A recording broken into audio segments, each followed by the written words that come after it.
Hey guys, welcome back to Home Built, and in this episode we are going to start making that paint a little bit shinier.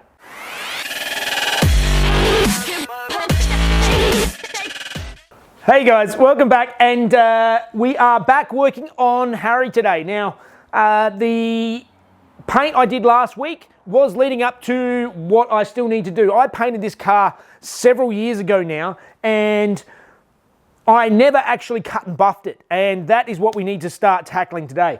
Basically, there's a lot of orange peel. The paint is definitely well and truly settled, so you don't want to cut and buff fresh paint too early. You want to let it really set up properly. Even those little trim bits I did, they've had a good week to harden, which is good. But we are going to finally start seeing how shiny we can get Harry. But the first thing I need to do is go around and mask up all the places where I don't want dust and sludge to get into. So all of the gaps, all of the edges where I don't want stuff to get down into. Let's get masking.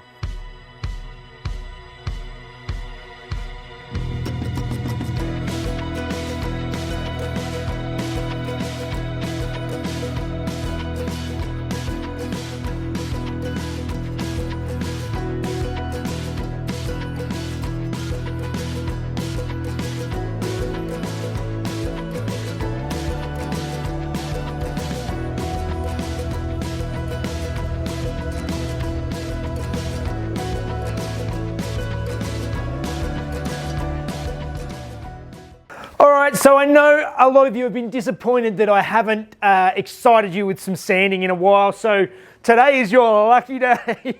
We are going to be getting in and sanding back Harry, getting everywhere where I'm going to go and polish it. I'm going in first with the dual action sander with 1000 grit, so I'm going to 1000 grit all of the big panels. Anywhere it's really tight and really close, generally like sort of these sort of parts, you've got a good sort of coverage and good gloss there anyway. It's just basically the big centers, the big main panels that I'm really concentrating on. So I'm going to go around now and start some sanding. Yay!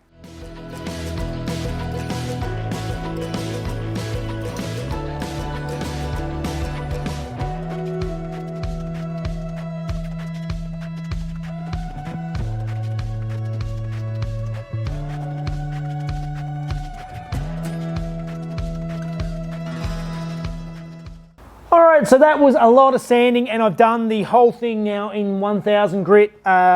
Just blocked it all back and got rid of 99% of the orange peel, and I've just got a couple of spots where I've got some little runs on the car. And I've shown this trick before, but it's worth showing again. To get rid of runs, the best way is I've got a brand new razor blade, and I've put a little bit of tape on either side just so that the corners are covered.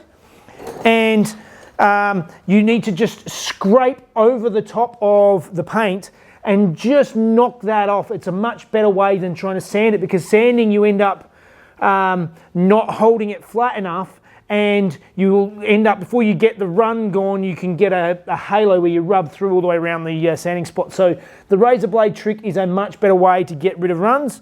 I've got a little one here, a little on the other side. Let's scrape them off.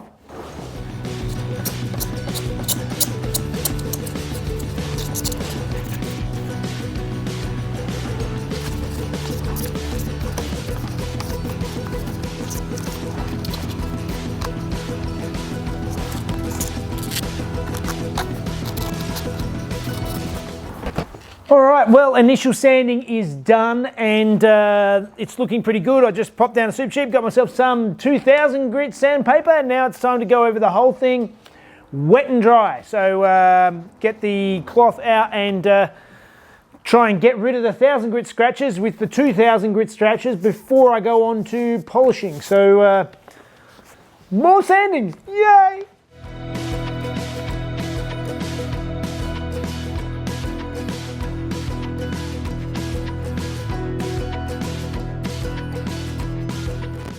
Alright, it's a new day, a new haircut, and I now need to clean all of this sludge off of the car so I can get into polishing. Now I've got a Ruper's charger. I got this a while ago. I used it on the Datsun. It was great, and I'm still using the 4CR. These are like a professional grade products. I've got a few different stages of cut and finishing compounds, so we'll see how they go, but let's clean up and start polishing.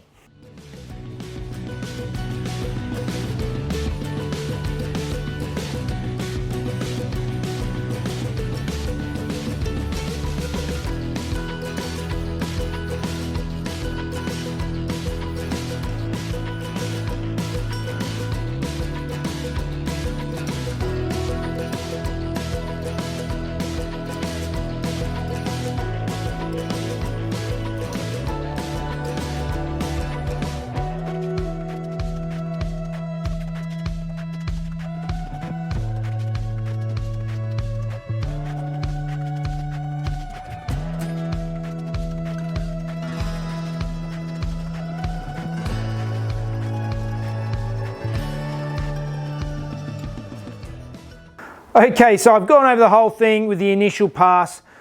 Basically, I sent it all back with 1,000, then 2,000, then I buffed it with a cutting compound. And there's still quite a few swirl marks and stuff, and I don't know how well the camera's picking that up there.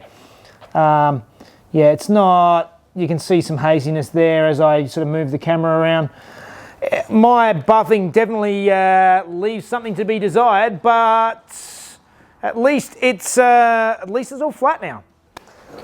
All right, so I know you're probably wondering why I spent all this time doing this sanding and buffing now. The car's not even on the road yet, but there is a good reason for that.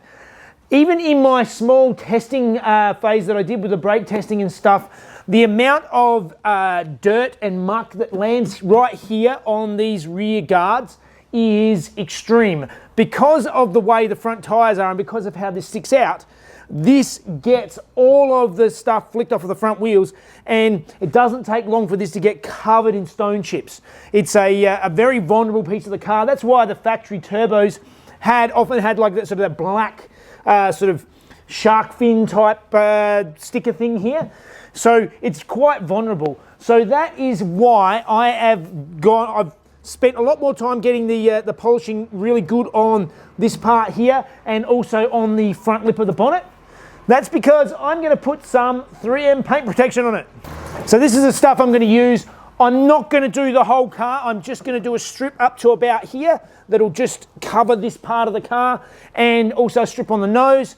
I think that should do the job nicely. So let's start prepping this all up to start putting on some paint protection film.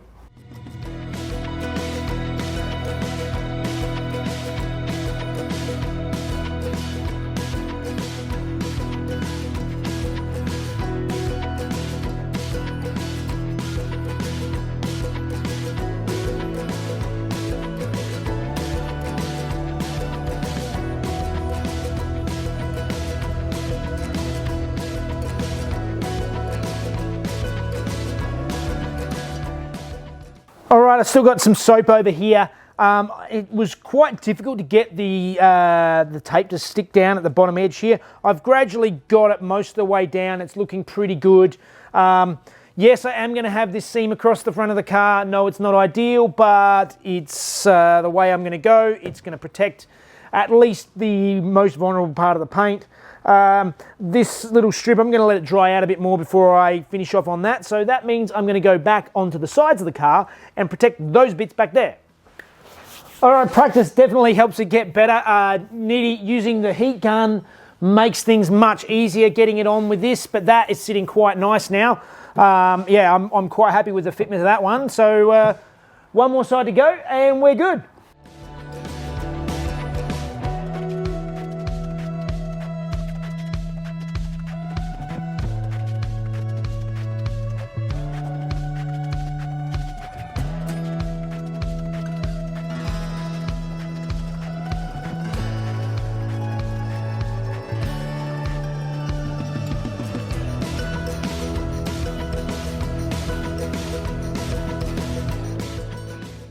Okay, well, the clear bra is on the sides, on the front of the car now. It's pretty much sorted. We are still waiting on the engineer's report. I can't actually register the car until I get the engineer's report back. Then I can go, the day I get it back, I can book it in, get a blue slip, which is what we need here in New South Wales, and then just take it and get it registered.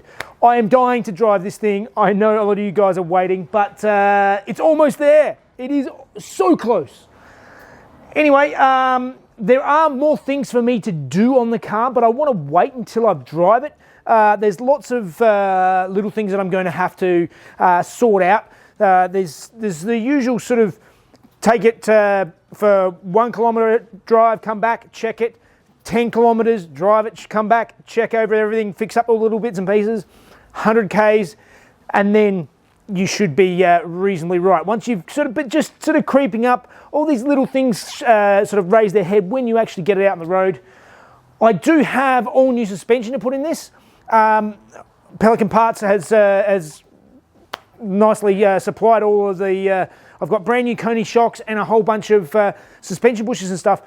But I want to actually drive it without that, with the old stuff, so I can really feel the difference to when I put the new stuff in. So it's sitting there, I can bolt it in now, but I want to wait. So really, that is all I can do until we get this thing on the road. So as always, like, subscribe, join us on Patreon if you want to help us out. It really helps us out, and you can watch the videos a day before everyone else.